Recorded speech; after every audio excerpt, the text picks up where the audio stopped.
Welcome, dear listeners, to this new episode of Oliver the Time Traveler.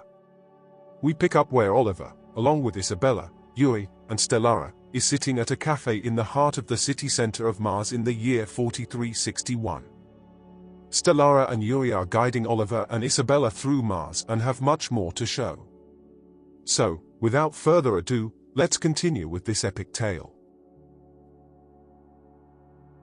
As Yuri finds a nice table for them to sit at, a waiter approaches, making a polite bow, and says, "Welcome, Stellara and Yuri. I hope you're both well, and it seems you've brought guests." Without waiting for a response, the waiter continues, saying, "It's nice to see you, and welcome to Mars City Center." Looking at Oliver's jacket, the waiter adds, "This is a great place for shopping for new clothes." Then, turning to Stellara, the waiter asks, "What can I do for you all, the usual?" Stellara replies, "Yes, Astron," Stellara says. "But for 4 people, please, and bring an extra carafe of Mars water." Astron says, "As you wish, madam," and makes a bow. He then turns around and walks through a door behind the bar, disappearing inside. Stellara remarks, "Astron is our favorite waiter here. He's a good guy and always polite, just like everyone here, which is very pleasant." Yuri chimes in, "You might have expected a dinner comp here, but at the terraces and in the restaurants, we prefer to have someone come to the table. As I mentioned, a bit of human touch is pleasant. A good waiter is highly appreciated." Oliver looks around, unsure where to focus his attention because there's so much to take in. It's not just the people leisurely strolling about, it's the entire atmosphere that radiates from the cave. Oliver looks at Yuri and says, "You've really done an impressive job here. But I understand that humans are always exploring, but why didn't everyone just stay on Earth?" Yuri looks at Oliver and says, "If you have the time, there's a lot to read about Earth's history, but let me explain briefly." Yuri looks at Stellara and then at Oliver and Isabella before continuing. "I'm not sure if it's the right thing to tell you, but you have the timepiece on your wrist, Oliver, so there's no need for me to withhold anything.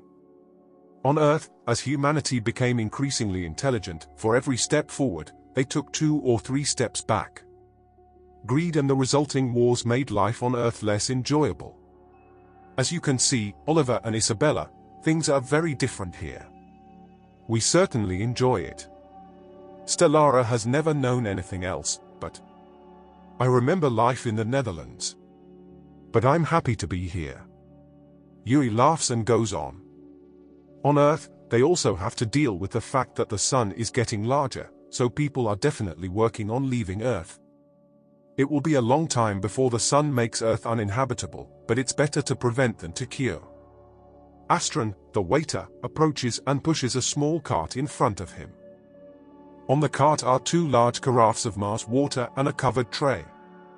With a graceful flourish, Astron pours a glass for each of them and places the covered tray in the center of the table. He removes the lid and says, "Dear guests, this time, compliments of the house, Mars water specially from the South Pole Basin from the year, brace yourselves. 4111, you're receiving this from the owner because you've brought new guests, and of course, we want to make a good impression." He continues with a smile. "So, once again, a warm welcome. On the tray, you'll find some small appetizers prepared by the chef. It's all quite self-explanatory. Enjoy, I would say, and if you need anything, you know where to find me. Enjoy." And with a slight bow, Astron leaves the company and disappears through the door behind the bar at the edge of the terrace. Stellara smiles enthusiastically as she gently hovers her hand above the translucent tray of appetizers. Her eyes beam with genuine excitement as she says, "Welcome, dear friends, to a tasteful journey through the culinary wonders of Mars. Allow me to introduce you to our interstellar delights," she continues, gracefully pointing her fingers towards the variety of small bites.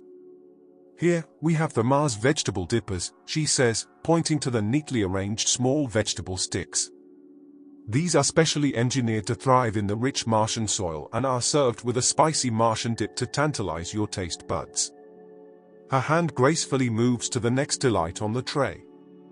And behold, the asteroid potato bites, she continues with a smile. These crispy potato morsels are lightly dusted with space salt and shaped like asteroids.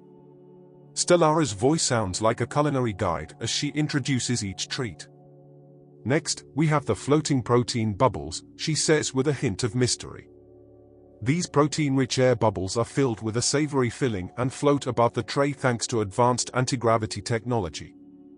With a brief pause in her narrative, Stellara turns her attention to the next delicacy. The ice-crystallized Mars fruits are a delight for your taste buds. They are dried Mars fruits infused with ice crystals for a refreshing and crispy texture. Her gaze shifts to the exoshrimp as she says. And if you love seafood, Stellara continues, you'll appreciate these large, exotic shrimp from the Martian oceans, served with a light and tangy sauce. Yuri interjects. On Mars, we don't have oceans. But we have vast ice caps and have created underground lakes where we cultivate fish and shellfish. It takes some effort, but it's worth it, of course. Stellara continues her narration and shifts her attention to the meteorite melon bites. Last but not least, she says with a smile, these juicy melon bites resemble miniature meteorites and have a hint of exotic flavor. I would say enjoy because if we leave it to Yuri, the tray will be empty in no time. So, Yuri, ladies first. Yuri laughs and nudges the translucent tray slightly in the direction of Oliver and Isabella, saying with a chuckle. Please, go ahead. Grab some because, before you know it, I'll polish off a tray in seconds. It's always delicious here on Mars. Isabella looks at Oliver and picks up a piece of the ice-crystallized Mars fruit, popping it into her mouth. Her eyes instantly light up, and she looks at Stellara and Yuri, saying in a soft voice, "This is the most delicious fruit I've ever tasted." Stellara looks at Oliver and says, "I'm curious to see what you choose first, Oliver." Oliver, with a tone of wonder, says, "This is truly extraordinary, and it all looks so beautiful on that tray. It's hard to choose, but I'll go with those floating protein bubbles. They look truly unique. But how do I eat them?" Yuri laughs and says, while picking up a floating protein bubble between his thumb and forefinger from above the tray. "Especially with your mouth, Oliver, but you have to chew." Laughing, he's the first to pop the floating protein bubble into his mouth. Stellara playfully glares at Yuri and says, "Guests first, Mr. Eager." And they all burst into laughter. Oliver takes a floating protein bubble between his thumb and forefinger and puts it into his mouth. Stellara, Yuri, and Isabella watch Oliver as he chews on the floating protein bubble, and they laugh as Oliver's eyes widen in amazement. Stellara takes a bite of the Mars vegetable dippers, looks at everyone contentedly, and says, "I find it truly remarkable that all of you are here, coming from different times. My mind can't quite grasp it yet.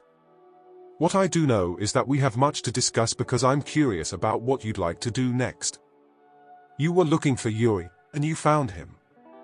But what's your next step?" She looks at Oliver and Isabella. Oliver looks at Isabella and responds, "We can't quite wrap our heads around everything that's been happening to us on this journey. When I set out on my own, I had no idea where it would lead me or who I would encounter. Not just people, but even gods I've met, all in different times. But to keep it brief, the watch I'm wearing has locations stored in its memory. Over the centuries, people have had this watch in their possession and, unknowingly, activated it. In most cases, people lost the watch and became stranded in the time they ended up in. Galileo explained to me how the watch works, along with the function of the celestial maps I found during my journey. I'm the one who currently has everything in hand to travel through time deliberately. I'd like to show you the celestial maps, but not here on the terrace."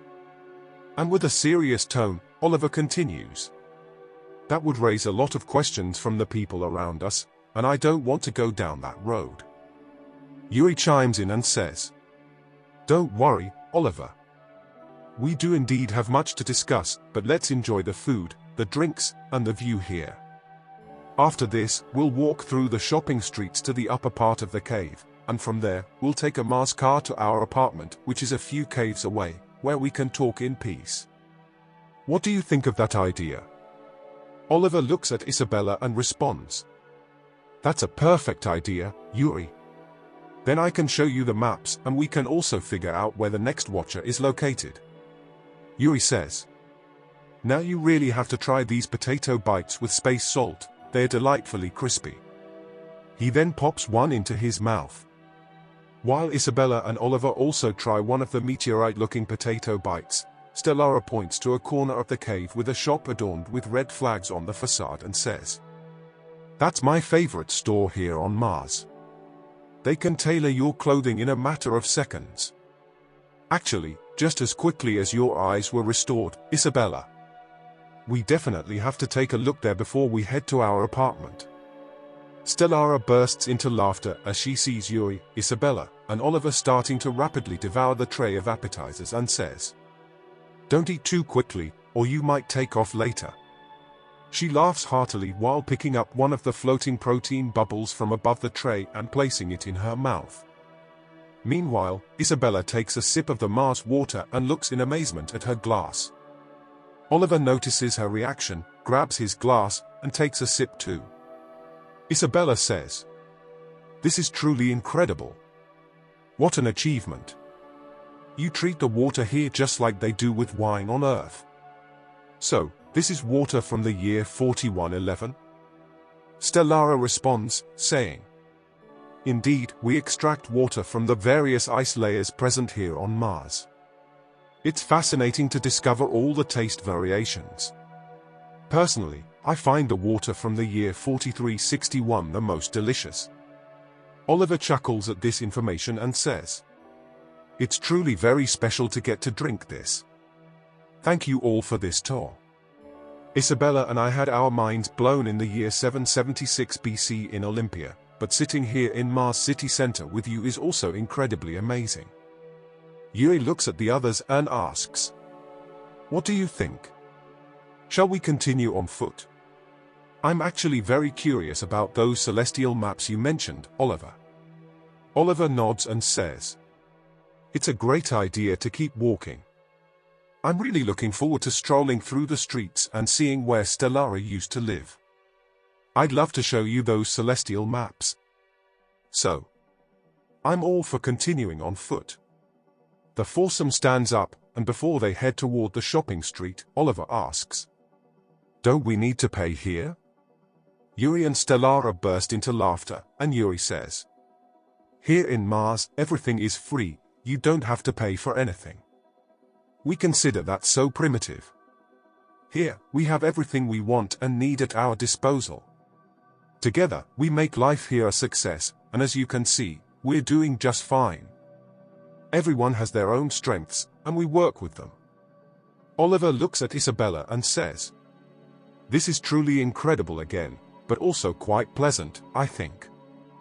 Stellara laughs and says, If you feel like it, we can become neighbors because there's an apartment next to ours that's vacant.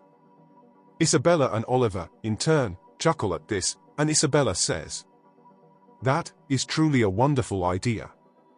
The funny thing is, we actually already have something in mind to settle down after this adventure in Olympia in 776 BC, as the people there had a piece of land beside theirs where we could build a house. It's quite amusing, Oliver, as we'd become neighbors with everyone in different times. Oliver laughs and says, I have no words for it. It's incredibly kind, in any case, but let's finish our mission first and then see what's next. Living on Mars, it's certainly modern. The four stroll through the shopping streets, and Oliver and Isabella are amazed. They pass art galleries, space technology shops, exo-clothing stores, bookshops, and various food stores of all kinds. It's a collection of shops like you'd find in any earthly city, but in the year 4361 on Mars. Hours fly by, and once they reach the top of the cave, Stellara suggests, Let's drive to our apartment via my old street. It's getting late in the afternoon, and perhaps you'd like to stay there. That way, we'll have some time tomorrow to do some shopping if you'd like. Yuri looks at Stellara and says, Stellara, that's a good idea. Then we can continue our conversation in peace once we're at the apartment, and the dinner comp there will ensure we don't lack anything. What do you think? Isabella and Oliver look at each other and laugh. Overnight in Mars, that's quite a unique idea. Oliver says, that actually sounds like a good plan. It's been quite a tiring day. But, is it allowed to stay overnight there? Stellara says, yes, no problem at all. You'll love the apartment, but to be honest, I can't wait for you to show those maps, Oliver. Here in space, we're, of course, focused on studying the space around us. I'm incredibly curious about the maps you have with you. The four have arrived on a balcony that offers a stunning view of the entire cave. All the cave walls are covered in vegetation, and it feels as if the city is nestled in the middle of a forest. It provides a natural sense of tranquility. Oliver looks amazed at everything he sees and says, you know what I find so special right now? I don't hear any cars or car horns. It's wonderfully quiet here, and to be honest, all I can smell is fresh air. Yuri nods and says, yes, nice, isn't it? We love it. Stellara has never known anything else. But I hear what you're saying, Oliver. When I left Earth, it was quite polluted. This is much more pleasant. Isabella chimes in. Life in Olympia was also so clean and pure. I have to admit, it's quite pleasant to live with some clean air around you. After a few minutes of enjoying the view, Yuri says, let's continue, there's a vehicle waiting for us. On the other side of the balcony, they walk through an exit leading through a short corridor to another small cave. There are several small vehicles waiting there, and Stellara and Yuri get into the one on the left, gesturing to the seats in the vehicle for Oliver and Isabella to sit. Meanwhile, Yuri has already pressed some buttons on the vehicle's console, and as soon as everyone is seated, the vehicle starts moving and enters a long, well-lit tunnel. The tunnel is long, and several screens on the walls display images from the outside. Isabella and Oliver are in awe. At the end of this enchanting tunnel, they arrive at a square in a large cave. Several vehicles are parked in the corner of the square. It's a vast square surrounded by balconies. From top to bottom, all that can be seen are balconies from apartments overlooking the cave. There is also abundant vegetation between the balconies. Ivy plants reach up to the ceiling of the cave. Yuri remains seated and turns to Oliver and Isabella, saying, these are the apartments of the first families who arrived on Mars. Stellara continues, I was born in one of those upper apartments, where that green tree is on the balcony, can you see it? Stellara goes on, my parents always lived there, but they are no longer alive. Come, let's move on. Yuri nods and presses a button on the vehicle's console again, driving to another corner of the square where they enter another beautifully lit tunnel. Stellara turns around and says, in a few minutes, we'll reach our apartment, but first, we'll go through the balcony corridor. It's a reasonably long corridor with a magnificent view of the universe. Stellara didn't exaggerate, and as they turn a corner, Oliver and Isabella see a gigantic window along the corridor with a dreamlike view of the cosmos. Yuri slows the vehicle down a bit so that they can all enjoy the immensely spectacular view. Dear listeners, here, we allow the four space travelers to savor the magnificent view of the cosmos as they make their way to Yuri and Stellara's apartment on Mars. They have much to discuss, including the quest to locate the next watcher. We appreciate everyone tuning in. Please like and subscribe if you don't want to miss out on the adventures of Oliver the Time Traveler. Thank you for listening, and until next time.